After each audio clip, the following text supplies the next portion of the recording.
El hombre y sus símbolos. Capítulo 2. Los mitos antiguos y el hombre moderno. Escrito por Joseph L. Henderson. Símbolos de trascendencia. Los símbolos que influyen en el hombre varían en su finalidad. Algunos hombres necesitan ser despertados y experimentar su iniciación en la violencia de un dionisíaco rito tonante. Otros necesitan ser sometidos y son llevados a la sumisión en el designio ordenado del recinto del templo o cueva sagrada que sugieren la religión de Apolo de los últimos griegos. Una iniciación plena abarca ambos temas, como podemos ver cuando miramos el material extraído de los textos antiguos o de los seres vivientes.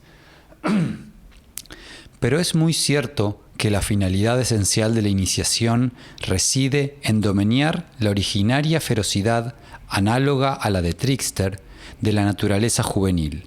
Por tanto, tiene un propósito civilizador o espiritual, a pesar de la violencia de los ritos que se requieren para poner en marcha ese proceso.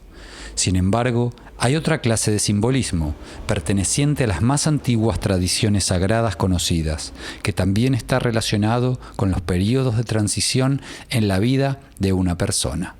Pero esos símbolos no tratan de integrar al iniciado con ninguna doctrina religiosa o conciencia de grupo secular.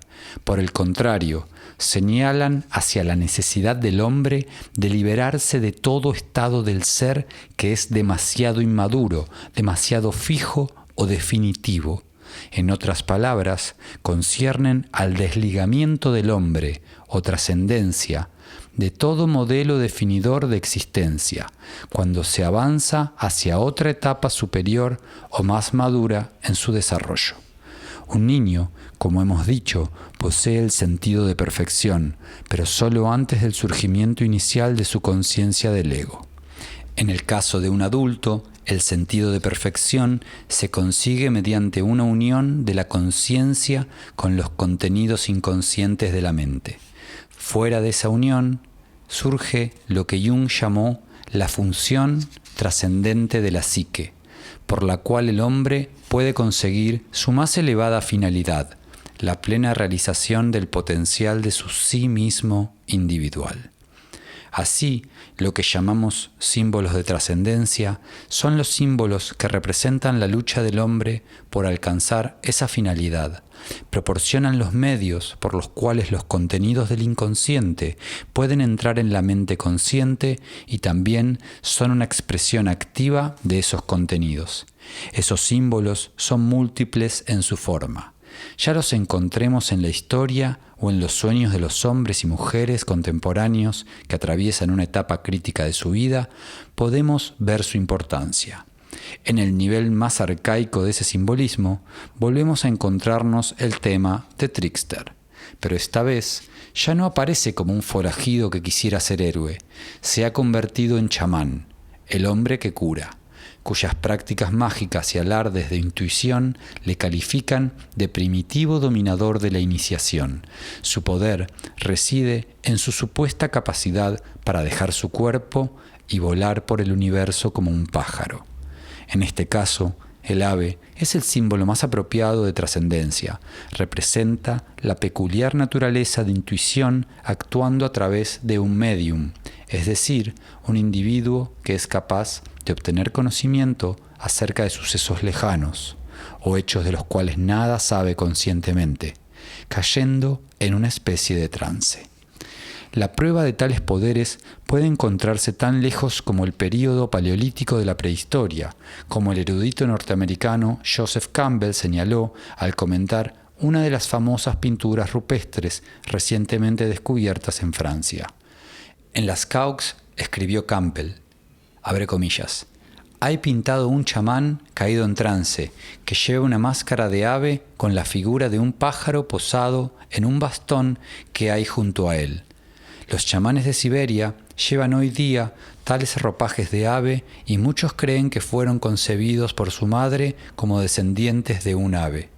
El chamán, entonces, no es solo un habitante conocido, sino también un vástago favorecido de esos reinos de poder que son invisibles para nuestra normal conciencia despierta, que todos pueden visitar rápidamente por medio de visiones, pero en las que él vaga como dominador. Cierra comillas. En el nivel superior de este tipo de actividad iniciadora, lejos de esos trucos del negocio con los que los magos reemplazan tan frecuentemente la verdadera visión espiritual, encontramos los yogis hindúes. En sus estados de trance van más allá de las categorías normales de pensamiento. Uno de los símbolos oníricos más comunes para este tipo de liberación por medio de la trascendencia es el tema del viaje solitario o peregrinación, que en cierto modo parece una peregrinación espiritual en la que el iniciado entra en conocimiento con la naturaleza de la muerte. Pero esta no es la muerte como juicio final u otra prueba iniciatoria de fuerza. Es un viaje de liberación, renunciación y expiación, presidido y mantenido por cierto espíritu de compasión. Este espíritu se suele representar por una maestra más que por un maestro de iniciación, una figura femenina suprema, es decir, ánima, tal como Kuan Yin en el budismo chino, Sofía en la doctrina gnóstica cristiana o la antigua diosa griega de la sabiduría, Palas Atenea. No solo el vuelo de las aves o el viaje hacia el yermo representan este simbolismo, sino todo movimiento fuerte que ejemplifique la liberación. En la primera parte de la vida, cuando aún se está ligado a la familia originaria o al grupo social, eso puede experimentarse en ese momento de iniciación en el que hay que aprender a dar por sí solo los pasos decisivos en la vida. Es el momento que T.S. Eliot describe en La Tierra Baldía, en que uno se enfrenta con la terrible osadía de la rendición de un momento del que una edad de prudencia jamás puede retractarse. En un periodo de vida posterior puede no necesitarse romper todos los lazos con todos los símbolos de contenido significativo, pero, no obstante, se puede estar lleno de ese espíritu de divino descontento que obliga a todos los hombres libres a enfrentarse con algún nuevo descubrimiento o a vivir de una manera nueva. Este cambio puede llegar a ser especialmente importante en el período entre la edad intermedia y la vejez, que es el tiempo de la vida en que tanta gente considera que ha de hacer en su retiro. Que es el tiempo de la vida en que tanta gente considera qué ha de hacer en su retiro, si trabajar o jugar, si estarse en casa o viajar. Si su vida fue aventurera, insegura o llena de cambios, puede desear una vida sedentaria y los consuelos de la certeza religiosa. Pero si vivió principalmente en el módulo social en el que nació, puede necesitar desesperadamente un cambio liberador. Esta necesidad puede llenarse temporalmente con un viaje alrededor del mundo o simplemente mudándose a una casa más pequeña. Pero ninguno de estos cambios externos servirá a menos que haya cierta trascendencia interior de los viejos valores al crear, no precisamente inventar, un nuevo modo de vida. Un caso de este último tipo es una mujer que vivió un estilo de vida que ella, su familia y sus amigos gozaron por largo tiempo porque estaba firmemente arraigada, nutrida culturalmente y asegurada contra las modas transitorias. Esta mujer tuvo este sueño. Abre comillas. Encontré algunos trozos extraños de madera no labrados, sino de hermosas formas naturales. Alguien dijo, los trajo el hombre de Neandertal. Luego vi a cierta distancia a esos hombres de Neandertal que parecían una masa oscura, pero no podía distinguir a ninguno de ellos claramente. Pensé que debería llevarme de allí un trozo de su madera. Luego continué como si viajara por mi cuenta y miré hacia abajo a un abismo enorme como un volcán apagado. Había agua en parte de él y esperé ver allí más hombres de Neandertal, pero en vez de eso vi cerdos marinos negros que habían salido del agua y estaban corriendo por entre las negras rocas volcánicas. Cierra comillas. En contraste con las amistades de la familia de esta mujer y su estilo de vida de elevada cultura, el sueño la lleva a un período prehistórico más primitivo de lo que podemos imaginar. No puede encontrar ningún grupo social entre esos hombres antiquísimos. Los ve como una corporación del verdadero inconsciente, masa oscura, colectiva, a distancia. Sin embargo, estaban vivos y pudo llevarse un trozo de su madera. El sueño subraya que la madera es natural, no labrada. Por tanto, procede de un nivel primordial del inconsciente, no de un nivel condicionado culturalmente. Ese trozo de madera, notable por su mucha edad, liga la experiencia contemporánea de esta mujer con los lejanos orígenes de la vida humana. Sabemos por muchos ejemplos que un árbol viejo u otra planta representa simbólicamente el crecimiento y desarrollo de la vida psíquica, como cosa distinta de la vida instintiva, comúnmente simbolizada por animales. De aquí que, con ese trozo de madera, esta mujer adquirió un símbolo de su vínculo con los estratos más profundos del inconsciente colectivo. Luego habla de continuar sola su viaje. Este tema, como ya he señalado, simboliza la necesidad de liberarse como experiencia iniciatoria. Así es que tenemos aquí otro símbolo de trascendencia. Después, en el sueño, ve el cráter enorme de un volcán apagado que ha sido el canal de una violenta erupción del fuego procedente de las capas más profundas de la Tierra. Podemos sospechar que esto se refiere a un significativo rastro en la memoria que conduce a una pasada experiencia traumática. Ella asociaba eso a una experiencia personal en los primeros tiempos de su vida en que sintió la fuerza destructiva pero creadora de sus pasiones hasta tal extremo que creyó se iba a volver loca. Había encontrado al final de la adolescencia una necesidad totalmente inesperada de romper con el módulo social excesivamente convencional de su familia. Llevó a cabo ese rompimiento sin grave aflicción y pudo volver con el tiempo a hacer las paces con su familia, pero todavía siguió alentando un profundo deseo de hacer una diferenciación aún mayor del pasado familiar y encontrar la libertad extrayéndola de su propia forma de existencia. Este sueño recuerda a otro. Lo tuvo un joven que tenía un problema totalmente distinto, pero que parecía necesitar un tipo análogo de conocimiento profundo. También sentía prisa por conseguir una diferenciación. Soñó con un volcán y desde su cráter vio dos pájaros que emprendieron el vuelo como si temieran que el volcán fuera a entrar en erupción. Eso ocurría en un lugar extraño y solitario, con un curso de agua entre él y el volcán. En este caso, el sueño representaba un viaje de iniciación individual. Es análogo a casos recogidos entre las sencillas tribus recolectoras de alimentos, que son los grupos con menor conciencia familiar que conocemos. En estas sociedades, el joven iniciado tiene que emprender un viaje solitario a un lugar sagrado.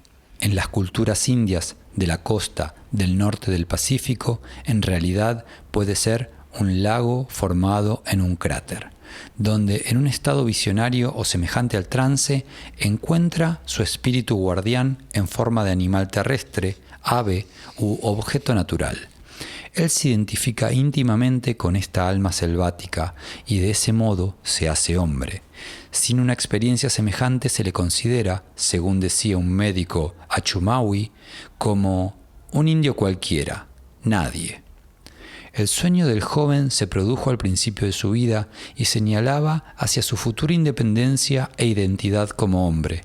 La mujer que he descrito se estaba acercando al fin de su vida y también soñó un viaje similar y parecía necesitar la adquisición de una independencia análoga.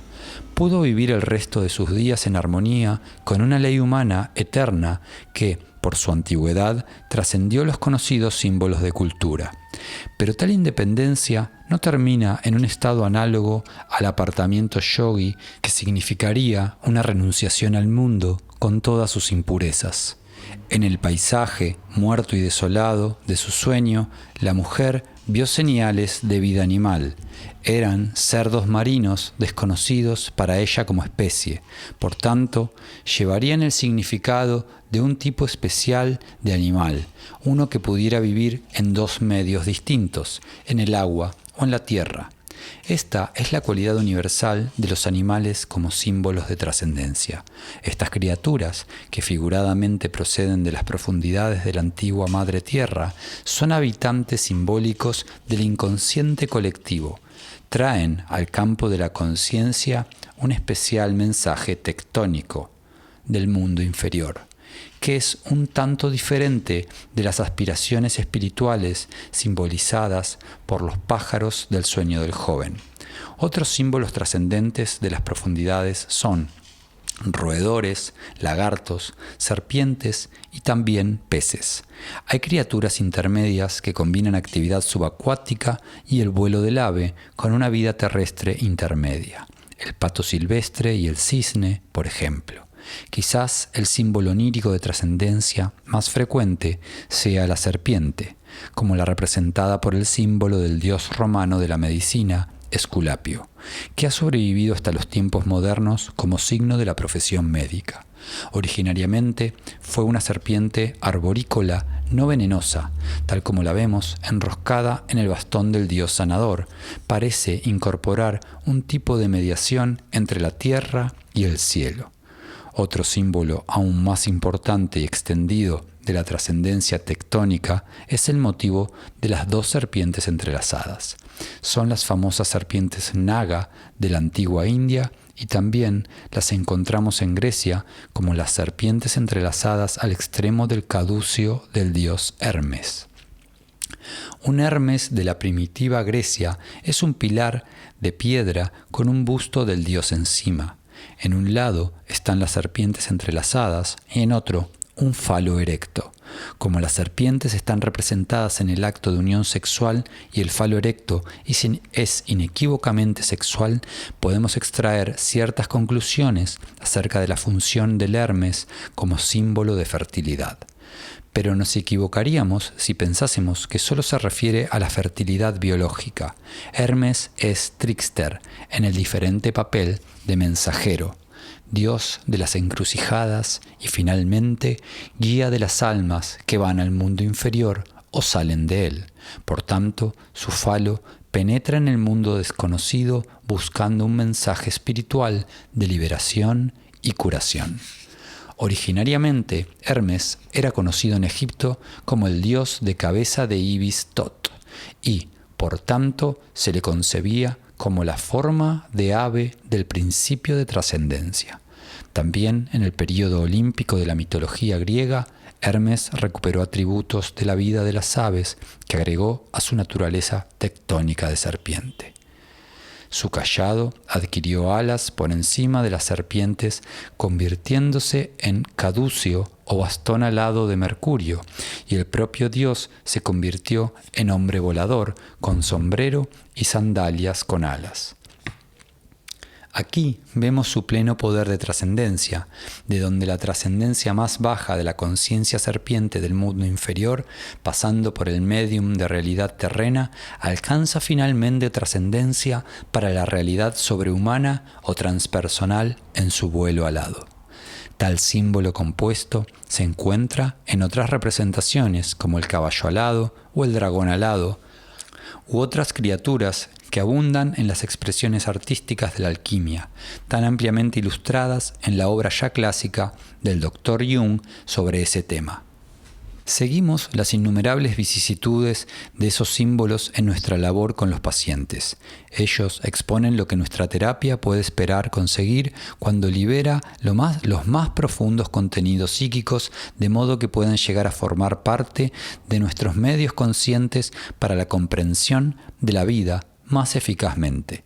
No es fácil para el hombre moderno captar la significancia de los símbolos que nos llegan desde el pasado o que aparecen en nuestros sueños, ni es fácil ver cómo el antiguo conflicto entre los símbolos de contención y los de liberación se refiere a nuestra propia situación peligrosa.